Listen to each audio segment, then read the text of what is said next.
आपके uncle aunty सब ठीक है? अंकल, चाचा, चाची। अब आप सोच रहे होंगे कि कौन से अंकल और चाचा जी की बात कर रही हूँ मैं। वही जो आपके साथ खेलते हैं, पार्क में झूला झूलते हैं। ऐसे ही मैं आपको एक अंकल और बच्ची की कविता सुनाने जा रही हूँ, जिसमें उसके अंकल छोटी के साथ, उस बच्ची का नाम छोटी है, छोटी के साथ खेल रहे हैं और अंकल का नाम समर सिंह है और उसे खेलते हुए चिढ़ा रहे। तो देखिए यह मजेदार कविता। चलो पढ़ते हैं हम एक साथ, और आप इस कविता के साथ साथ आप भी अपने मनपसंद अंकल को या चाचा जी को अपने याद करेंगे, जो आपको भी इसी तरह चिढ़ाते होंगे। चलिए, इस कविता में कवि ने अंकल का नाम क्या रखा है, क्या बताया था मैंने आपको? बिल्कुल ठीक, समर सिंह। तो चलिए देखें समर सिंह और छोटी की कविता। पाठ 18, कविता का नाम है छोटी का कमाल।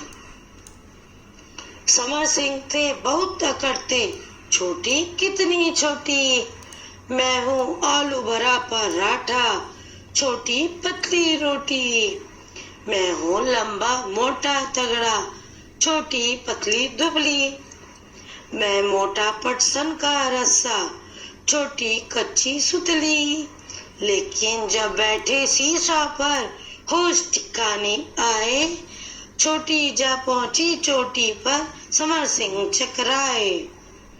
थी ना अच्छी कविता?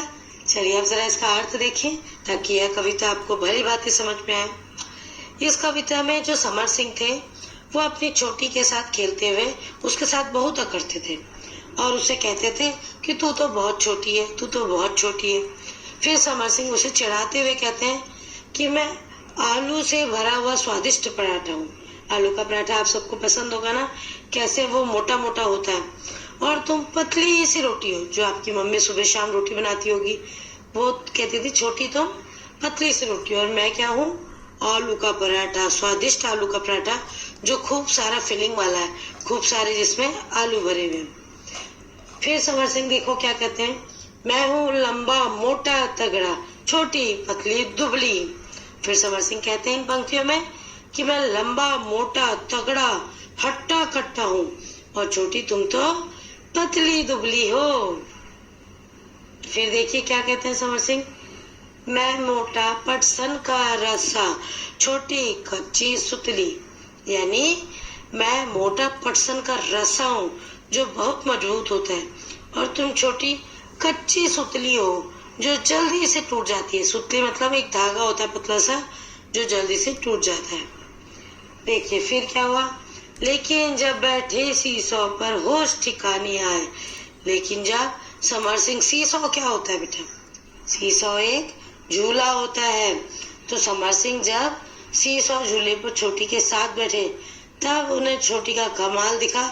छोटी ने उन्हें उस झूले पर मजा चखाया, खुद तो झूले की चोटी पर चढ़ गए और समर सिंह को नीचे ही लटका दिया।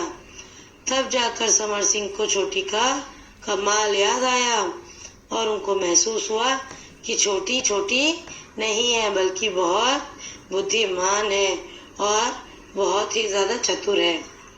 और झूले पर झूला झूलकर उनका सिर चकराने लगा।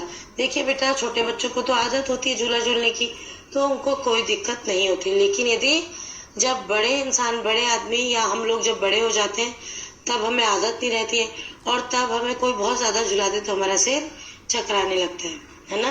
तो इसी प्रकार समर सिंह का भी सिर चकराने लगा और उन्हें अपनी गलती का एहसास होने लगा कि हो गया कि छोटे लोग जो होते हैं या छोटे बच्चे जो होते हैं हमें उन्हें कम किसी से नहीं समझना चाहिए। और जो मोटा तगड़ा समर सिंह था वो नीचे रह गया और पतली दुबली छोटी फटाफट ऊपर चढ़ गई और जल्दी से जल्दी सीसॉ खेलने लगी। ठीक है, आई समझ में कविता? तो थी ना मजेदार?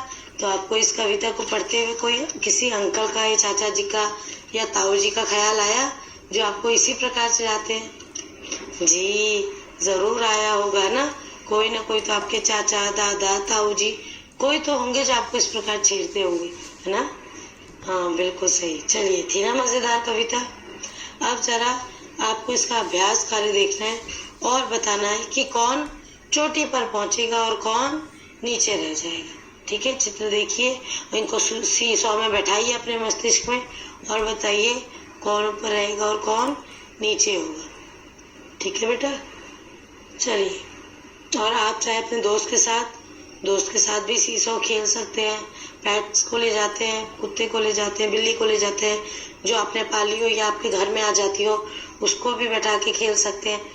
और यदि आपका दोस्त आपके साथ हो तब तो क्या कहने। ठीक है, चलिए। अब एक नीचे कोई प्रश्न है बेटा कि आपको बताना है कौन ज्यादा अकड़ेगा, राजा ज्यादा अकड़ेगा, शेर ज्यादा अकड़ेगा। तो आपको बताना है कौन ज्यादा अकड़ेगा। ठीक है, राजा, आप देखिए, राजा होता है, किंग होता है, तो उसमें तो अकड़ होना स्वाभाविक है, तो वो तो अकड़ेगा। फिर कक्षा का मॉनिटर, वो भी थोड़ा बहुत अकड़ते हैं, क्योंकि भाई उन्हें मॉनिटर बना दिया जाता है ना। आप तो सब जानते ही हैं। तो लिखिएगा अपने स्कूल के आधार पर, अपने विद्यालय के आधार पर। फिर देखिए, अच्छा, आपको एक चित्र बनाना है। कौन सा चित्र? तो बताइए, देखती बताती हूँ मैं आपको सीसॉ का चित्र बनाना है और बताना है कि आपकी भाषा में सीसॉ को क्या कहते हैं। सीसॉ का जो खेल है, झूला है, उसे क्या कहते हैं। ठीक है, और अब आपके लिए एक मजेदार क्रियाकलाप। कौन सा? बहुत आसान है, आपको अपने दोस्त के साथ सीसॉ झूलना है। तो जाइए और झूलिए। धन्यवाद।